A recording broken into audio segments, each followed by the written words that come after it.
العفاف in Islam means abstaining from any indecent words or actions.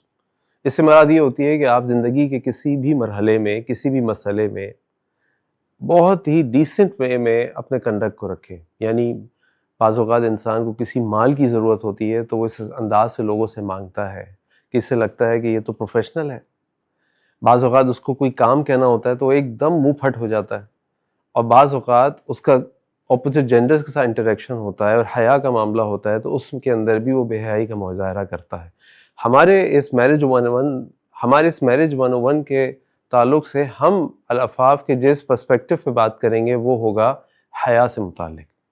یہ عفاف کا concept شریعت میں اتنا امپورٹنٹ ہے کہ اللہ کے نبی صلی اللہ علیہ وسلم کی ایک دعا مستقل ہوتی تھی، اللہم انی اسألک الہدی والتقی والعفاف والغنی. اے اللہ، میں آپ سے سوال کرتا ہوں ہدایت کا، میں آپ سے سوال کرتا ہوں تقوی کا، میں آپ سے سوال کرتا ہوں عفاف کا، اور میں آپ سے سوال کرتا ہوں غنا کا. اگر آپ اس کا مظاہرہ دیکھنا چاہتے ہیں نا تو میں آپ کے سامنے قرآن کریم سے ایک واقعے کو پیش کرتا ہوں. سورۃ القصص کے اندر آپ نے واقعہ پڑھا کہ جب حضرت موسیٰ علیہ السلام فرعون کے مصر سے نکلے، کیونکہ فرعون کی فوج ان کو پکڑنے آ رہی تھی، وہ ایک جھگڑا ہو گیا تھا ایک قبطی کے درمیان اور ایک بنی اسرائیل کے شخص کے درمیان، جس میں موسیٰ علیہ السلام نے بنی اسرائیل کے شخص کی مدد کی تھی. اور جب بنی اسرائیلی کو چھڑوایا قبطی سے یعنی فرعون کی قوم کے شخص سے، تو ایک مکہ مارا اس کو بچانے کے لیے، لیکن فوقظہ موسیٰ جب مکہ مارا فقض علیہ، وہ مکہ اس شخص کو ایسا پڑا کہ اس کی موت واقع ہو گئی. بہرحال اس کے بعد فرعون کی فوج ان کو پکڑنے کے لیے آئی تو موسیٰ علیہ السلام وہاں سے نکل بھاگے اور مدین جا پہنچے. جب مدین جا پہنچے تو موسیٰ علیہ السلام ایک درخت کے نیچے بیٹھ گئے.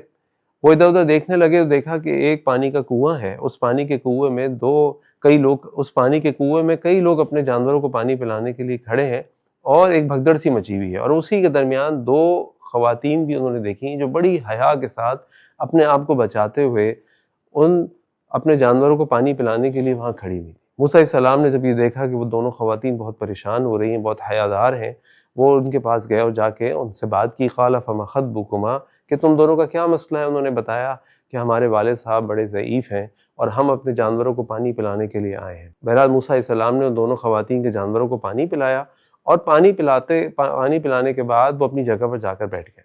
وہ دونوں خواتین اپنے گھر گئیں، اپنے والد صاحب کو ساری بات بتائی، اور جب ان کے والد صاحب نے ساری بات سنی تو ان کے والد صاحب نے ان سے کہا کہ اس شخص کو بلا کر لاؤ.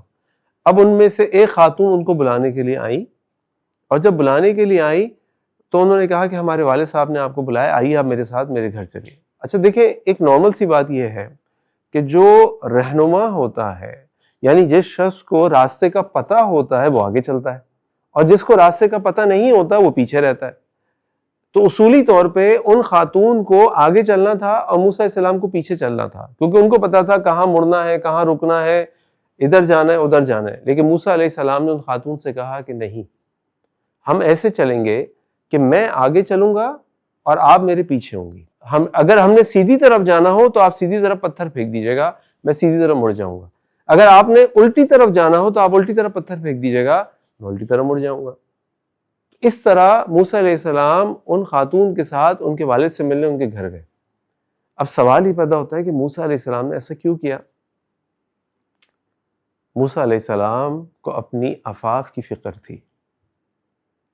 وہ نہیں چاہتے تھے کہ اگر میں ایک عورت کے پیچھے جاؤں تو مستقل مجھے اس عورت کی طرف دیکھنا پڑے گا کہ وہ عورت سیدھے ہاتھ پہ مڑتی ہے، الٹے ہاتھ پہ مڑتی ہے، وہ آگے چل رہی ہے، وہ سلو چل رہی ہے، وہ فاسٹ چل رہی ہے. وہ ان عورت کی طرف دیکھنا نہیں چاہتے تھے، کیونکہ کسی نامحرم کی طرف دیکھے پھر انسان کے دل میں شیطان کو خیال ڈالے اور انسان بہک سکے. تو یہی اپنے آپ کو عفاف سے بچانا ہے. موسیٰ علیہ السلام نے اس عفاف کی بہترین مثال قائم کی. تو اس سے ہمیں سمجھ آتا ہے کہ عفاف کا کانسیپٹ کتنا خوبصورت کانسیپٹ ہے، اور اس سے انسان اپنی حیا کی کیسے حفاظت کر سکتا ہے.